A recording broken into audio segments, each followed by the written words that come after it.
수가 더 많아지리라. 하나님 교회가 부흥되고 복음의 생명 역사가 확장되어가는 그런 내용입니다. 그 내용에 누가 있느냐? 사울이라고 하는 이 한 사람, 교회를 핍박하던 교회로서는 엄청난 걸림돌이 되던 이 사울이라고 하는 한 사람이 회심을 해가지고 그 한 사람이 회심한 것이 또 교회 공동체에 또 큰 힘이 되고 영향력이 됩니다. 그래서 우리가 이후에 사도행전을 보면 알 수 있듯이 이 사울이라고 하는 사람이 회심함으로 말미암아 그 사울의 회심이 사실 세계 역사를 바꿉니다. 이 복음이 유대인들에게 갇혀 있지 않고 온 열방으로, 온 세계 모든 민족으로 그렇게 퍼져나갑니다. 그런 능력을 갖춘 사람, 그런 준비된 사람, 이 한 사람이 이전에는 복음을 몰라가지고 막 교회를 핍박하던 그 사람인데, 그런데 이 모든 것이 준비된 이 사람이 복음을 듣고 회심하니까 그 한 사람의 영향력이 온 세계와 그리고 지리적으로 뿐만 아니라 이 시대적으로도 온 세계에 그리고 온 시대에 그 영향력을 크게 미치고 세상을 변화시키는 역사가 일어나는 것입니다. 이게 생명의 하는 일인 것입니다. 그런데 그 바울이 그런 선한 영향력을 미칠 수 있도록 그렇게 도와준 사람이 있습니다. 그 사람이 누구냐? 바나바죠. 복음이 엄청나게 바울을 통해 확장되어져가는 거기에 처음 사울이라고 하는 사람을 발굴해가지고 이 사람을 알아보고 이 사람을 신뢰해주고 이 사람을 교회에 세워주고 교회의 울타리가 되어주고 했던 사람이 누구죠? 바나바라고 하는 사람입니다. 그러니까 한 사람의 영향력이 얼마나 크게 확장되는지는 바울이 보여주는 거고, 그런 영향력 있는 또 한 사람을 세우는 역할을 했던 그 숨어 있는 또 한 사람, 바나바와 같은 사람의 그 숨은 그 선행이 또 얼마나 또 귀한지 우리가 알 수가 있습니다. 오늘 교회사 설교 시리즈 9번째 시간입니다. 중세교회인데 오늘 제목이 뭐냐면 선한 영향력과 악한 영향력, 이렇게 제목을 붙여봤습니다.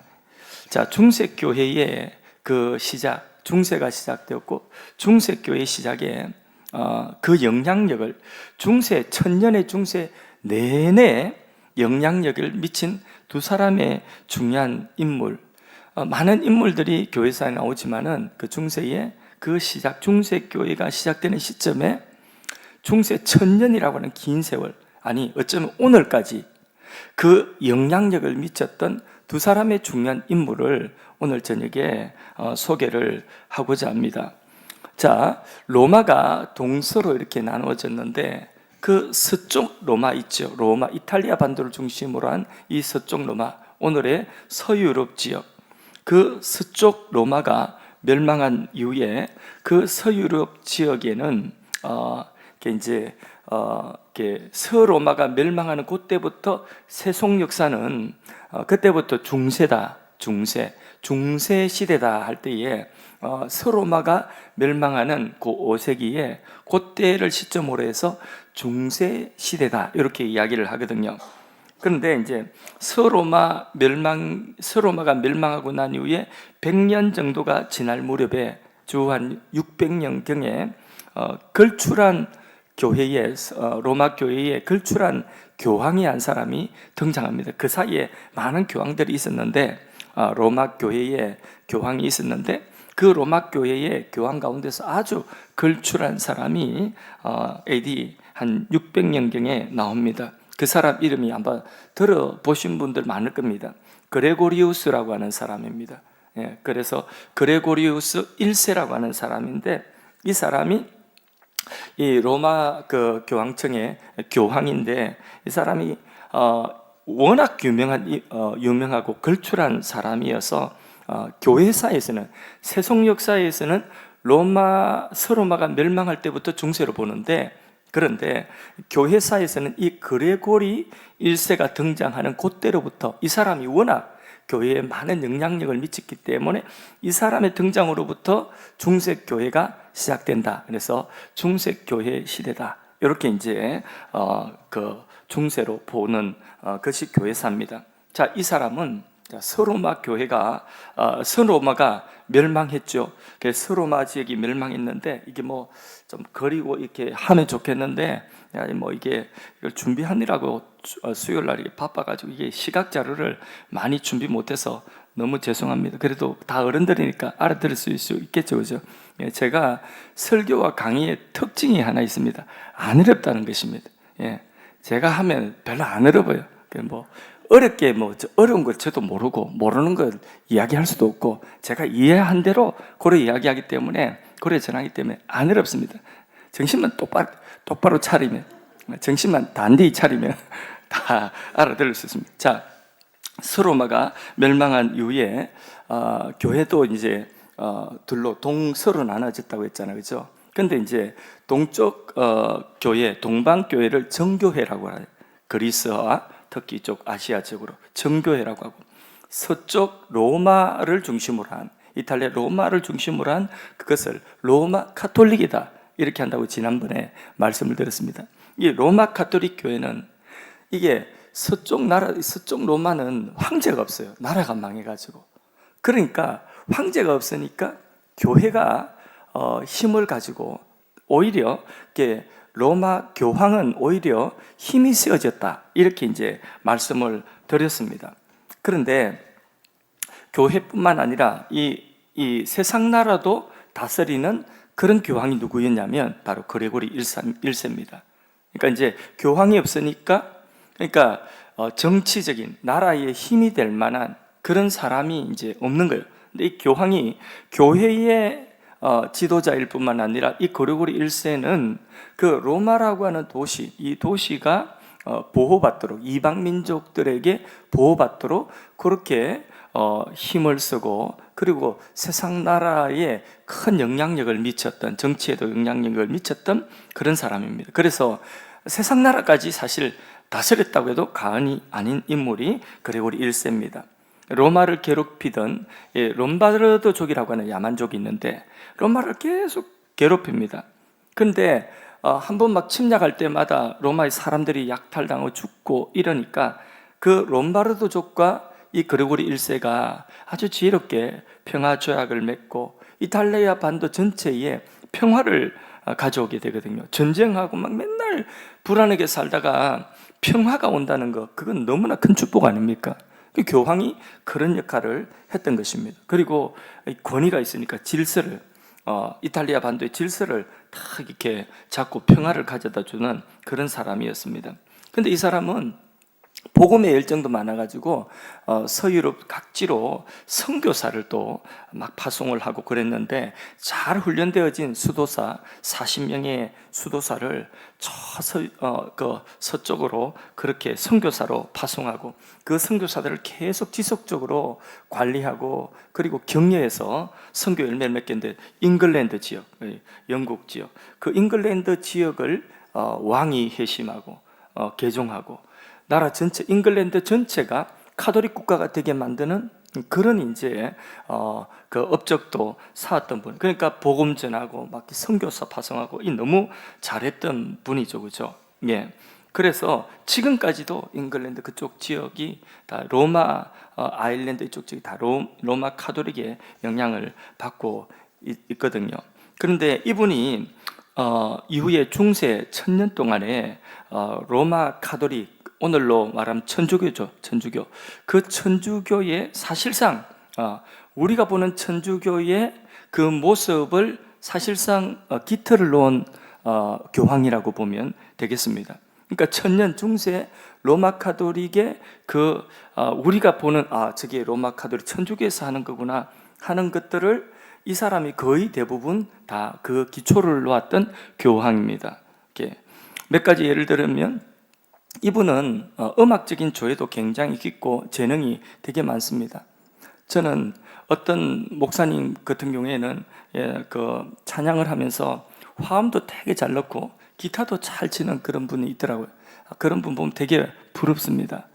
어쩌다가 저는 이제 목소리 하나는 그냥 하나님이 그냥 찬송할 수 있도록 겨우 그 정도로 은사를 주셔서 이렇게 찬송을 부르는데 아주 듣기 싫지는 않죠, 그죠? 오늘처럼 내가 나는 그 부활 찬송 160장을 부르려고 했는데 159장을 이미 반중 나왔고 잘 모르는 찬양이고 일단 불렀는데 몇 군데 틀렸죠, 그죠? 예. 근데 이 그레고리는 이 음악에 대한 조예가 되게 깊고, 그리고 찬양도 뭐 굉장히 그런 부분에 있어서 재능이 많은 분입니다. 그래서 그레고리 성가라고 지금 로마 카톨릭에 지금도 그레고리 성가 음악 하시는 분들은 다 압니다. 그레고리 성가라고 하는 그런 이름, 그런 교회 음악을 창시하고, 그래서 굉장히 예배가 은혜롭도록 그렇게 만들었던 사람이고요. 여기까지는 좋습니다. 이제 지금부터는 조금 이제 잘 들으세요. 천주교에 가면 성상이 많죠, 그죠? 마리아상, 예수님상, 온갖 성상들이 되게 많죠. 사실 그 이전, 그레고리 이전까지는 교회 안에 성상이 없었어요. 근데 이 그레고리 1세부터 이 교황이 천주교회 안에, 로마 카톨릭 교회 안에 뭘 가지고 들었냐면 성상을 가지고 들어왔어요. 근데 예수님도 그냥 하여튼 정교하게 예수님 모습처럼 그렇게 만들어 놔야 되고, 마리아도 막 그렇게 온 성상을 가지고 와서 신앙심을 고취시키기 위해서 좋은 의도로 성상을 가지고 와서 은혜를 돕도록 한 사람이 이 그레고리 1세입니다. 천주교 하면 우리는 우상 종교다 이렇게 생각하잖아요. 우리 개신교에서는. 그 이제 거기 기원이 성상 가지고 온 기원이 있습니다. 그러니까 이게 나중에는 이 우상 이거 2계명에 걸리니까 나중에 10계명도 다 뜯어 고치고 이런 일들이 일어나는 거죠. 여러분, 성찬을 뭐라고 했냐면 이분은 제사다, 제사. 그리고 이 강대상을 제단이다. 다시 어느 시대로 돌리냐면 구약 시대로 돌려버렸어요. 성찬은 제단이다. 그래서 제사다. 그래서 성찬을 할 때에 이 제단에서 성찬 예식을 가질 때에 그 당시에는 성찬이 매번 모일 때였으니까 성찬 예식을 가질 때 거기에 골고다 십자가의 예수님이, 고난당하신 예수님이, 살찌고 편리신 예수님이 그 자리에 진짜 이렇게 임재하시는, 그래서 전설에 의하면 그레고리 1세가 성찬을 집례할 때면 예수님, 십자가 예수님의 형상이 뒤에 나타났다, 뭐 그런 그런 전설도 있습니다. 그렇게 성찬 시간에 예수님이, 성찬이라고 하는 성찬에 예수님이 직접 이렇게 나타나시고 제사를 다시 십자가에서 매번 반복되는 제사를 드리게 되는 거죠. 그 성찬이라고 하는 게. 그래서 나온 게 뭐냐 하면 요거는 진짜 예수님의 피다, 요건 진짜 예수님의 살이다. 그래서 교황이 성찬을 집례하면 축사하면 떡과 포도주가 진짜 뭐가 되는 거죠? 예수님 피가 되고 살이 되는 예수님의 제사, 십자가의 제사가 그 자리에 재현되어진다, 그렇게 본 거죠. 굉장히 근위는 있죠, 그죠? 그런데 그렇게 하다 보니까 이 떡과 포도주가 진짜 예수님의 살과 피가 되니 이게 뭐냐? 바로 화채설이라는 거죠. 그레고리 때에 이 화채설이 나와. 지금도 로마 가톨릭은 성찬을 화채설로 그렇게 받아들여지고 있습니다. 우리가 또 로마 카톨릭은 우리하고 또 다른 거 있죠. 우리 죽음 그 이후 설교할 때에 로마 카톨릭에는 다른 게 있다고 했죠. 죽음 이후에 연옥이 있다고 했죠, 그죠? 연옥 교리도 바로 여기서 나왔어요. 연옥도 그레고리 1세 때에 죽으면 죗값 치르는 연옥이 있다. 또 이 그레고리 1세는 성지순례를 장려를 했습니다. 그래서 이 이탈리아 로마에서 유럽에서 예루살렘 성지까지 가려고 하면 얼마나 멉니까, 그죠? 오늘처럼 이런 교통이 발달된 시대가 아니거든요. 이 먼 길을, 성지순례를 갈 것을 장려를 하고, 그 성지순례를 갔다 오는 것이 자기의 구원의 보탬이 되는 것으로, 그렇게 구원의 보탬이 되는 그런 선행으로 간주를 했죠. 그래서 나중에 뭐 이런 것들, 성지순례가 이렇게 어떤 구원의 보탬이 되는 선행이 되기 때문에, 그렇기 때문에 성지순례 문제 때문에 무슨 전쟁이 일어나죠? 나중에 십자군 전쟁이 일어나거든요. 그러니까 이 성지순례가 장려되고, 이 그레고리 1세는 성지에 가면 어렵게 가는데 가면 할 수 있는 대로 그 땅에 있는 거 많이 가져온나, 많이 사가지고 온나. 그래 많이 사가지고 와가지고 이거든 저거든 하여튼 뭐 뭐 사교 뽕나무든 뽕나무 가지든 뭐 하나씩이라도 다 사가지고 와가지고 집에 나면 그것이 효력이 있다. 구원의 보탬이 되고 선행의 보탬이 되는 아주 큰 효력이 있다고. 그러니까 눈에 보이는 그런 것들을 우상시하게 되는 그런 이제 가르침을 가르치게 된 거죠. 그래서 이게 뭐냐면 다 성경에 있는 내용이요, 없는 내용이요. 방금 앞에 말씀드린 부분들이 성경의 연옥이든 뭐 화채설이든 이 성경에 없는 내용이거든요. 그죠? 성상이든 아니면 성지순례가 구원의 보탬이 되는 그 선행이라는 것, 이런 것들이 우리가 뭐 성지순례 갔다 온다고 믿음이 확 좋아지는 것도 아니고, 성지순례 갔다 온다고 우리가 성화되는 것도 아니고, 그렇지 않습니까? 성지순례 가서 우리가 신앙에 유익이 있는 것은 그 성지에 우리가 그 예전에 예루살렘에 예수님 숨결을 느끼면서 그런 어떤 이제 성경 공부하고 성경을 알아가는데 더 깊은 이해를 가질 수 있을진저, 거기에 있는 뭘 하나 만지고 왔다, 거기 땅을 밟고 왔다는 것 자체가 그게 선행이 되는 것은 아니지 않습니까? 그런데 이런 모든 것들이 성경적이지 않죠, 그죠? 예, 성경적이지 않는 이런 성경에도 없는 교리를 이 그레고리가 마구 만들어서 사람들의 이제 처음 목적은 신앙심을 고치시키기 위한 목적이죠. 의도는 좋았죠, 그죠? 그리고 이분이 훌륭한 분이에요. 이분이 존경받는 분이에요. 정치력으로 보나 권위로 보나 또 신심으로 보나 뭐 여러 가지 모습으로 볼 때에 이분은 존경받는 훌륭한 분이 맞아요. 그래서 이분을 그냥 교황이라고 하지 않고 앞에 그레이트를 붙였어요. 그레이트. 그러니까 위대한 큰 교황이다, 이런 존경받는 인물이었거든요. 그러니까 이렇게 훌륭한 지도자가 자신이 좋은 의도로 그렇게 신앙심을 고치하기 위해서 그렇게 했는지는 모르겠지만은 이런 것들이 성경에 어긋나니까, 성경에 근거한 것이 아니니까 그게 잘못된 교리가 되어서 천년의 로마 가톨릭 교회, 그것이 오늘까지 내려오는 거죠. 오늘 천주교회가 잘못된 것들을 가질 수 있도록 오늘까지 영향을 미치게 되는 거죠. 만일 이 사람이 지 맘대로 하는 그런 교황이고 맨날 술 먹고 코 빨개지고 뭐 첩들 데리고 있고 막 이런 교황 같았으면, 그러면 이런 영향력을 미치겠습니까? 아이고 저는 빨리 죽어야 될 텐데 이러지 않겠습니까? 죽고 나면 속이 시원하다 할 거 아닙니까? 그런데 그런 교황이 아니라 이렇게 존경받는 교황이고 힘이 있는 교황이, 영향력을 미치는 사람이, 이 한 사람이 잘못된 교리를 만들고 잘못된 길로 인도하니까, 그러니까 중세 천년의 로마 교회가 다 잘못된 길로 가버리고 그게 오늘까지 그 영향을 미치고 있는 걸 생각하면, 한 사람의 훌륭한 지도자가 잘못된 길로 가면 얼마나 많은 사람들을 잘못된 길로 인도할 수 있는가, 끔찍한 그런 결과가 나오는 것입니다. 오늘도 얼마든지 그럴 수가 있습니다. 여러분 잘 듣고 계시죠? 예, 그럼 질문할게요. 질문 테스터. 예, 교회 지도자의 훌륭한 인품, 또 이게 그분의 훌륭한 어떤 명성, 예, 인품이 훌륭하다, 또 명성이 아주 저분은 뛰어난 명성을 가진 분이다, 그것하고 성경의 가르침하고 어떤 것이 우선이 돼야 되겠습니까? 예, 지금 말은 넣기 쉽게 하지, 그렇죠? 그런데 그게 또 그렇지 않아요. 우리는 무엇을 우선 따라야 되는가, 우리 이론적으로는 잘 알아요. 근데 인품 좋은 스님도 있고 인품 좋은 뭐 신부님도 있고 인품 좋은 목사님도 많습니다. 그런데 사람들은요, 그 인품을 보고 그 명성을 보면 먼저 호감을 가지게 되는 것입니다.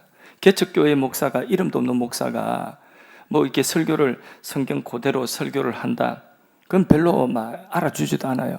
근데 인품 좋은 어떤 명성이 있는 그런 목사님이 한마디 하면 그 목사님이 무슨 말을 했든지 그 말에 호감을 가지게 되는 거예요. 솔직히 그래요, 안 그래요? 예, 솔직히 여러분 제 설교를 듣고 이 설교 먹고 내가 양식이 돼야 되겠다 이렇게 하면 너무 좋은데, 그런데 어떤 분들은 더 유명한 목사님, 더 훌륭한 목사님, 그런 분들의 명성, 그 명성 앞에서 장 목사 설교는 아주 초라하게 생각하는 그런 분도 있을 수 있나요, 없나요? 예, 없다고 지금 제 앞에서 말씀하시죠. 그런데 그러기가 쉬운 거예요. 예를 들어서 다 팔아서 가난한 사람들에게 나눠주고 목사가 됐다. 이런 목사님은 그다음부터 그분이 무슨 말을 하든지 사람들은 이미 그 인품에, 그분이 한 그 선행에, 그 결단에 사람들은요 마음을 다 열었어요. 그리고 그분이 무슨 말을 하든지 다 그분 말이라고 하면 옳은 줄로 생각하는 경향이 있어요. 솔직히 그래요, 안 그래요? 그렇습니다, 여러분. 예. 그래서 옆에서 성경이 뭐라고 하느냐, 성경이 과연 그분이 훌륭한 인품 가진 분이 그런 말을 하고 어떤 발언을 하고 어떤 방향으로 끌고 간다 할지라도 그 곁에서 개척교회 목사님이 아니 다 그렇게 생각하지 마시고 거기 따라가지 마시고 성경이 뭐라고 하고 있는가 보세요. 성경이 그렇게 말씀하고 있지 않아요. 성경은 구원을 그런 식으로 말씀하고 있지 않아요. 성경은 구원을 선행으로 구원받는다고 말씀하고 있지 않고 오직 믿음으로 구원받는다고 말씀하고 있어요. 성경은 구원이 선행이 잘못됐다고 취소된다고 그렇게 성경은 말씀하고 있지 않아요. 성경은 오직 믿음으로 예수 공로로 구원받는다고 말씀하고 있어요. 그분이 잘못됐어요. 그것만큼은 잘못됐어요. 이러면 사람들은 뭐라고 하는지 아십니까? 너는 개척교회 하면서 그분만큼 살아봤나? 그래 이야기합니다. 그러니까 한 사람의 훌륭한 인품을 가진 사람, 한 사람의 그런 어떤 명성을 가진 그 사람이 사람들을 잘못된 길로 인도하면 얼마나 많은 사람들이 눈 가리고 그 길을 따라가는지 모른다는 것이죠. 그레고리 1세가 훌륭한 일을 많이 하고 훌륭한 그런 교회의 지도자였기 때문에 많은 사람들이 그냥 묻지도 따지지 않고 그분의 건의 앞에서 다 그대로 따라가가 천년을 내려오고 지금까지 천주교가 우상종교가 되었지 않습니까? 그래서 우리는 성경이 뭐라고 하는지 그걸 봐야 되는 것입니다. 그래서 10사람이면 10사람만큼 내가 영향을 미치는 사람이다. 내가 그런 자리에 있다. 내가 10사람에게 영향을 미치는 내가 사랑방 리더의 자리에 있다. 그러면 내가 사랑방 리더라면 10사람의 그 사랑방 가족들을 바른 길로, 바른 말씀으로 그렇게 인도를 할 수가 있어야 되는 것입니다.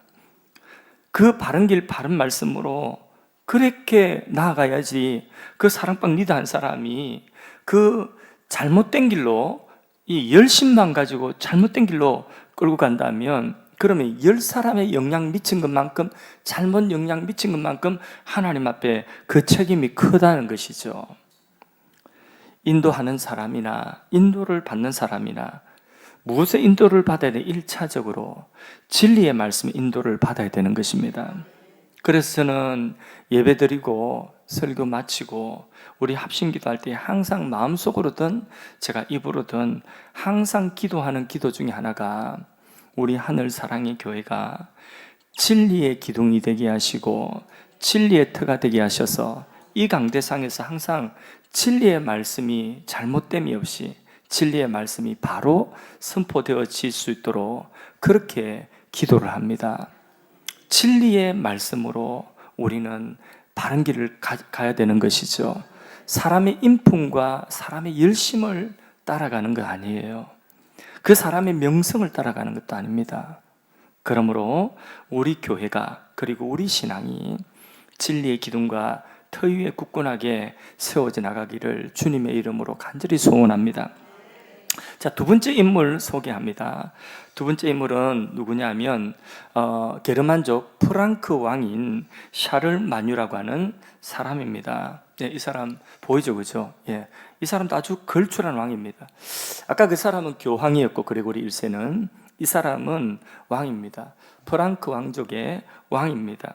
자, 서로마가 멸망했잖아요. 이방인 야만족들에게. 바로 이 사람들이 원래는 야만족이었거든요. 프랑크족, 이 게르만족이거든요. 원래 야만족, 그걸 모르는 야만족이라고 했어요. 이 야만족들에 의해서 서로마가 멸망당하고 서로마가 무너졌죠. 이제 그 이후 서유럽이 이제는 여러 야만족들, 그 게르만족들이 뭐 고토족, 무슨 족 이래가지고 막 이렇게 4분 5열 막 이렇게 나라들이 그렇게 이제 혼란스러울 때 걸출한 왕으로 이 프랑크 왕인 샤를 마뉴가 등장하는 거죠. 그래서 서유럽의 일부 땅을 남겨놓고 거의 대부분 서유럽을 통일한 강력한 왕입니다. 싸움 잘합니다. 그래서 아주 탁월한 그런 장군이죠. 그래서 그 게르만족들 다 평정하고, 그리고 서유럽 최초로 가장 넓은 영토를 소유한 그런 통일된 그런 나라를 세운 사람이 누구냐면 샤를 마뉴르라고 하는 사람입니다. 지금도 이제 이 유럽 사람들은요, 이 샤를 마뉴를 로마의 시저, 이렇게 카이사르라고, 또 프랑스의 유명한 그 나폴레옹 있죠. 나폴레옹 수준으로 이 샤를 마뉴를 그렇게 유럽 사람들은 인정을 합니다. 그러니까 가이사나 나폴레옹 정도 수준으로 굉장히 유명한 그런 왕입니다. 게르만족에서 서로마가 멸망했지 않습니까? 그죠? 예. 근데 이 야만인들이 처음에는 막 이렇게 힘으로 물고 들어와가지고 로마에 있는 거 다 약탈하고 불태우고 이렇게 하죠. 그죠? 그러다 보니까 로마가 그동안에 쌓아놓았던 그 엄청난 건축물들과 발달된 문명들을 다 이게 칼로 그리고 불로 다 막 무너뜨리고, 그리고 훼손을 다한 거죠. 그래서 로마의 수로나 로마의 도로나 이런 것들 막 다 무너뜨려 버리고, 다 때려 부셔 버리고, 무식해가지고 용감하다고 다 때려 부수고, 그러니까 나중에 보니까 저것들이 살 거거든요. 근데 이게 다 때려 부수고 나니까 손해잖아요. 다시 복구하는데 천년이 걸렸답니다. 그러니까 복구해도 그들 수준은 예전 로마에 번성했던 수준 그 정도밖에 안 된다는 거죠. 예, 그렇게 로마의 발달된 문명을 뒤집어 엎는 그런 일을 했는데, 그나마 이제 교회가 정신적으로나 문화적으로나 또 예술적으로나 이런 부분들을 보존을 해왔는데, 이 로마 교회는 이 게르만 민족과 이게 이제 로마를 침략해가지고 로마를 점령해 있던 여러 게르만 민족과 이 로마 교회는 갈등이 있기도 하는 거죠. 그 갈등이 있을 때마다 도움이 자기들이 힘이 없으니까 교회는 어디에 도움을 청했을까요?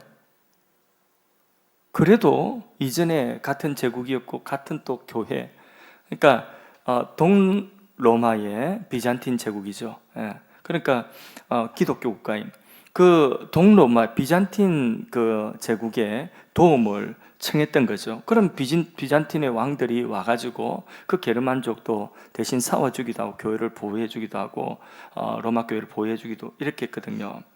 그래서 지난 시간에 우리 같이 공부했던 비잔틴의 유스티안이라고 하는 황제 같은 이런 막 힘센 황제는, 이 동방의 황제는 이 서로마가 잃어버렸던 그 땅의 상당 부분을 다시 되찾는 그런 일도 했었거든요. 그래서 로마 교회는요, 이게 게르만 민족의 그 이제 위협을 받을 때마다 어디 도움을 요청했냐면 여기 동방에 있는 비잔틴 제국의 도움, 거기가 힘이 있으니까, 군대가 있으니까 도움을 그렇게 받았던 같이 이제 기독교 국가니까 그렇게 이제 서로 도움 주고받고 이렇게 했는데, 근데 문제가 생겼어요. 무슨 문제냐면 그 이슬람 세력이 생기게 된 거죠. 그래서 새로운 종교가 7세기에 이슬람이라고 하는 새로운 종교가 생겼어요.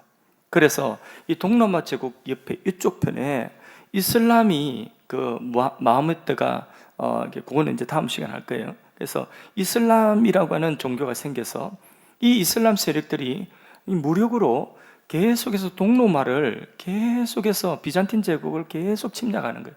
여기 싸움하다 보니까 지코가 석자라 이제 다시 이 로마 교회를 도와주지를 못하는 그런 형편이 된 거죠.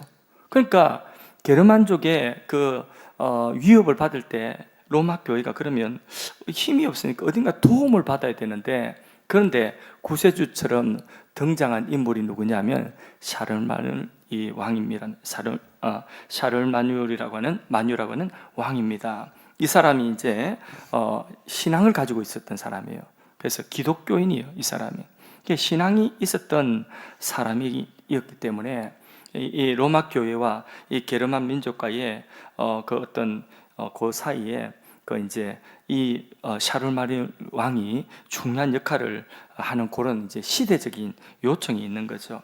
그래서 강력한 그런 힘을 가지고 이 샤를마니가 이렇게 로마에 있는 서로마에 있는 땅들을 전부 점령하고 그러면서 서유럽을 통일해 나갈 그때에 이 샤를이 기독교 신앙을 가지고 있었다는 것은 교회로서는 굉장히 큰 힘이 되는 거죠, 그죠?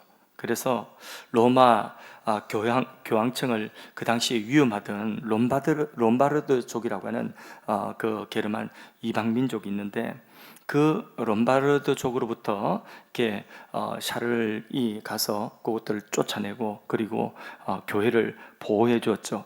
교황청의 입장에서는 굉장히 고맙죠, 그죠? 샤를이 너무 고마운 것입니다. 그래서 주 800년경에 성탄절 이브날, 성탄절입니다. 성탄절 때 로마의 성 베드로 성당에 샤를마뉴 왕을 초대합니다. 교황청에서. 그래서 성탄절 그 미사에 초대되었는데 그때 샤를마뉴가 그냥 샤를이라고 하게 되면 넥자를 하려면 너무 이게 혀가 꼬이가 안 되겠어요. 그래서 샤를이라고, 이 샤를이 이게 입고 온 그 옷이 무슨 옷이냐면 그 로마인의 옷, 로마 황제의 붉은 옷 있잖아요. 로마의 이 그 왕이 입는 그런 붉은색 로마인들이 입는 의상을 입고 온 거죠. 근데 이 샤를은 게르만족이죠, 그죠? 게르만족. 그러니까 로마인들이 이전에 야만 민족이라고 했던 그 나름대로 자기들 전통 복장이 있을 거 아니에요, 그죠? 근데 그 옷을 입고 있지 않고 무슨 옷을 입고 왔냐면 로마인의 옷을 입고 온 거예요.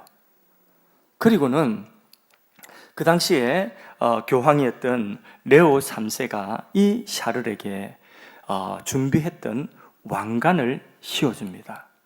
준비했던 왕관을 씌워주면서 그러면서 이게 이 사람을 이제 왕으로 삼는데 어떤 왕이냐면 신성 로마 제국의 황제. 그러니까 신성 로마 제국의 황제로 이렇게 대관식 그 왕관을 씌워주는 거죠.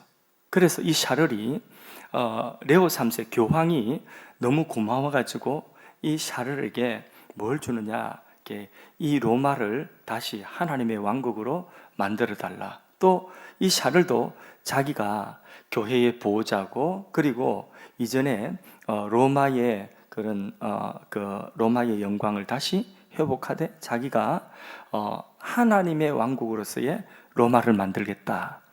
그렇게 해서 신성 로마 제국의 황제로 대관식을 하게 되는 거죠. 그게 그 로마의 그 로마 교회의 교황이 이 샤를에게 그런 대관식을 하는 아주 이건 역사에 있어서 중요한 사건입니다.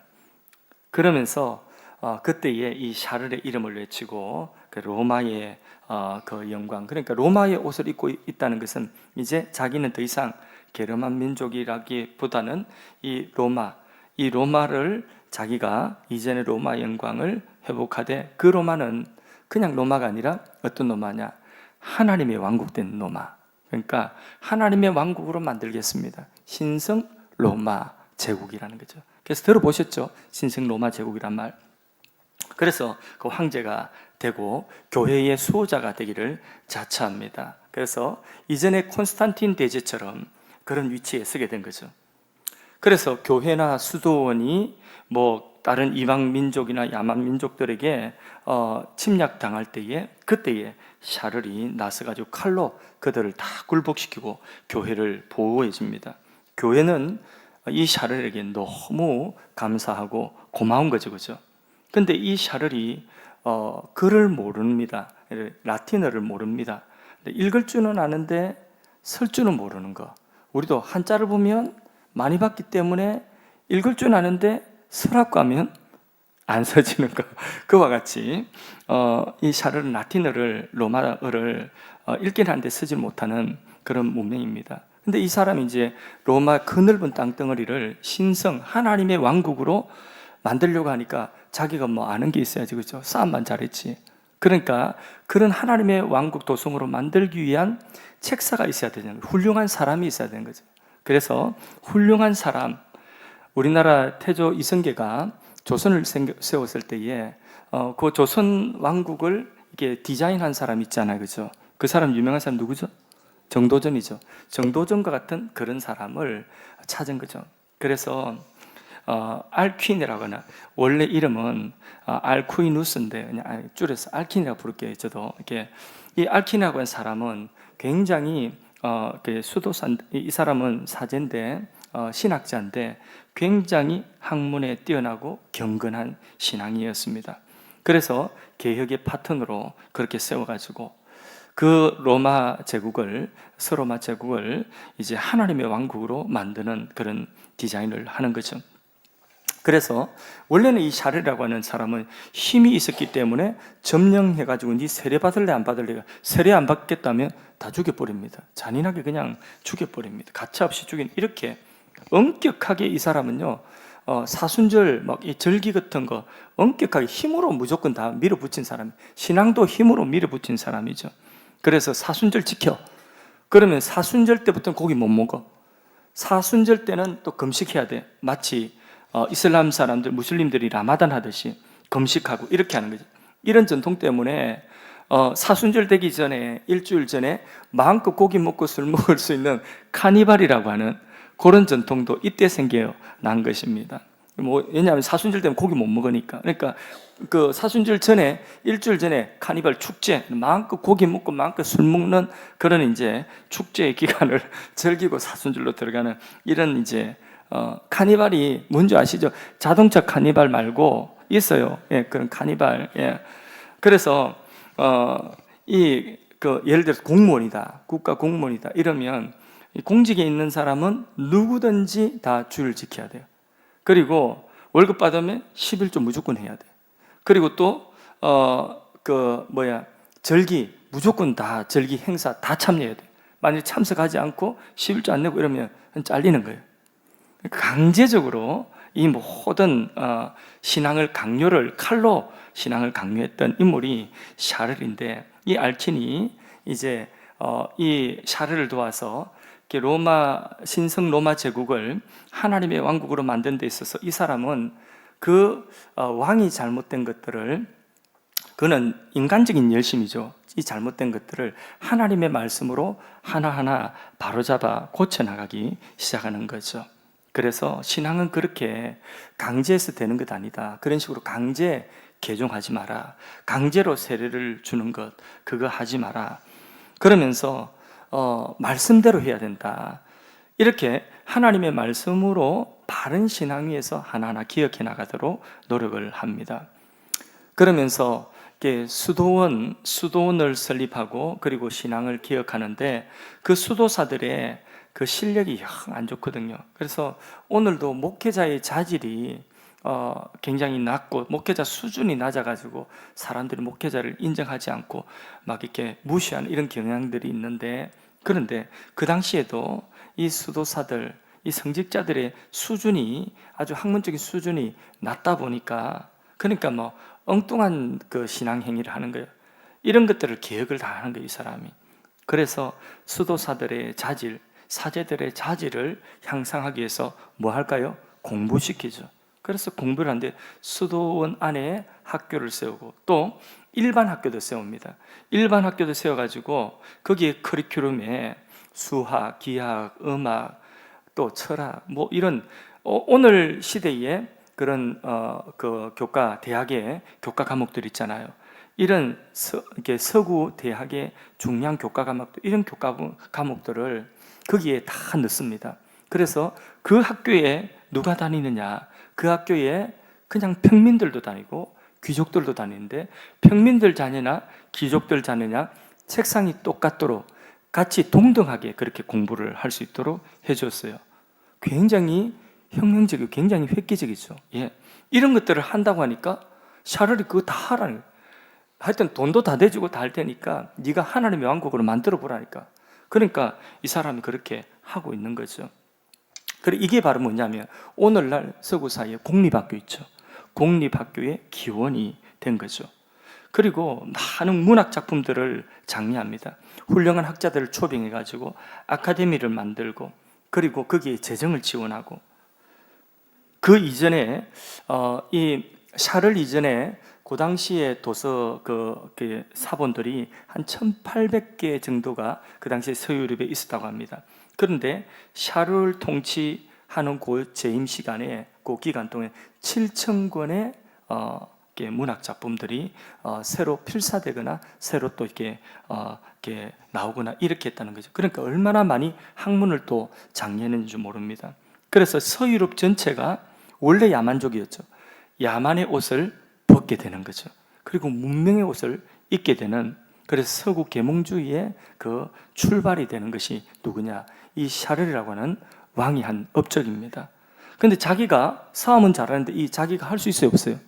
할 수 없잖아요, 그죠? 싸움만 잘. 그런데 자기가 못하는 것을 겸손하게 또 잘할 수 있는 사람에게 맡겨서 할 수 있는 이런 훌륭한 사람이죠, 그죠? 예. 사람들은 다 생각했어요. 예. 이런 일을 하는 것은 샤를, 이게 프랑크, 이 야만족인 이 샤를이 이런 일을 할 줄은 누구도 생각지 못했고, 이런 일을 한다고 하면 누가 했느냐? 로마 교회가 하든지 아니 동방의 콘스탄티노플이나 이런 데서 이런 일을 해낼 줄 알았는데, 이런 업적을 누가 해내? 이 무식한 싸움 잘하는 샤를, 이 사람이 이런 일을 해냈다. 깜짝 놀라. 그래서 유럽 사람들이 이 사람 존경한다는 거죠. 자, 이제 말씀을 정리합니다. 두 사람을 소개했습니다. 그레고리 1세, 샤를 마뉴, 두 사람을 소개했습니다. 이 사람들을 통한 교훈이 뭐냐? 자, 한 사람의 선한 영향력, 아까 처음 읽었던 사도행전에 바울이라고 하는 한 사람의 선한 영향력이 이야기했듯이, 한 사람의 선한 영향력이 또 얼마나 많은 사람들에게 좋은 영향을 미치게 되는지.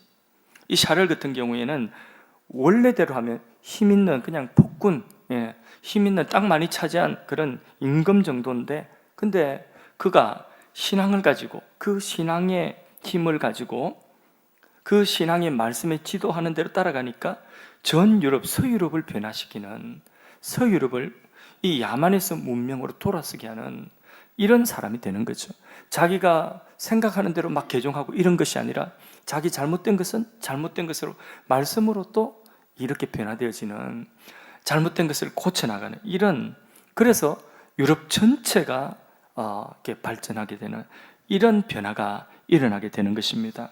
예, 바울 한 사람이 회심하고 나니까 온 세상이 변화되는 것처럼, 한 사람이 옳은 바른 선한 영향력을 미치면 그 선한 영향력이 또 다른 사람, 또 다른 사람에게 미치게 된다는 것을 우리가 보게 되고, 또 한 사람의 잘못된 영향력이 그 열심만으로, 또는 어떤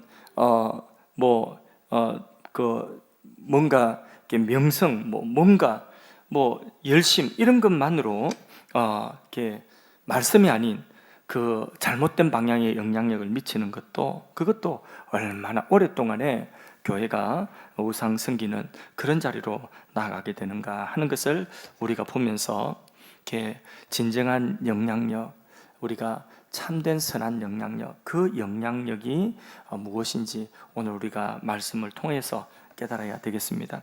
베드로도 열심히 있었지만은 자신의 열심, 열정, 그것 가지고는 바른 신앙이 되지를 못했습니다. 주님이 그 베드로의 열정을 사탄이다 이렇게 말씀을 하신 적도 있는 거죠. 오직 말씀이 기준이 되어야 되는 것입니다. 그 터 위에 세워나가는 신앙과 삶은 오늘 더딘 것 같아도 그것이 오래가고 그것이 계속해서 선한 영향력을 미치게 되는 줄로 믿습니다. 또 이 샤룰은 자신이 못하는 것, 자기는 글도 모르는 무식한 사람이지만은 자신이 못하는 것을 잘할 수 있는 사람에게 지원해서 그 잘할 수 있는 사람이 선한 영향력을 미칠 수 있도록 하는 이런 리더십을 가지고 있었다는 거죠. 바나바를 생각하게 됩니다. 바나바, 아까 읽었던 첫 번째 그 바나바가 그런 사람이에요. 자기가 다 하지 못하는 일을 바울을 세워서 바울이 그 일들을 다 해나가는 그런 것을 볼 때에 이 바나바가 또한 훌륭한 사람 아니겠습니까? 그렇죠? 예, 이것이 하나님께 붙잡힌 사람의 모습인 줄로 믿습니다. 저도 제가 못하는 것이 너무 많습니다. 그래서 제가 못하기 때문에 우리 교육자님들께도 분담하고, 우리 집사님들께 분담하고, 우리 권사님들께 분담하는 거죠. 우리 집사님들이 제가 못하는 일들을 얼마나 또 잘하고, 얼마나 또 이렇게 그 교회에 그런 부분들을 다 채워서 교회가 온전해지는지 모릅니다. 이렇게 교회와 하나님 나라가 세워져 가야 되는 것입니다. 온 세대가 우리가 세대 통합 예배를 드리는데, 우리 하늘 사랑교회가 온 세대가 서로 한 몸이 되어서 각각의 지체의 역할을 통해서 하나님 나라를 확장해 나가는 이런 은혜가 있기를 간절히 소원합니다.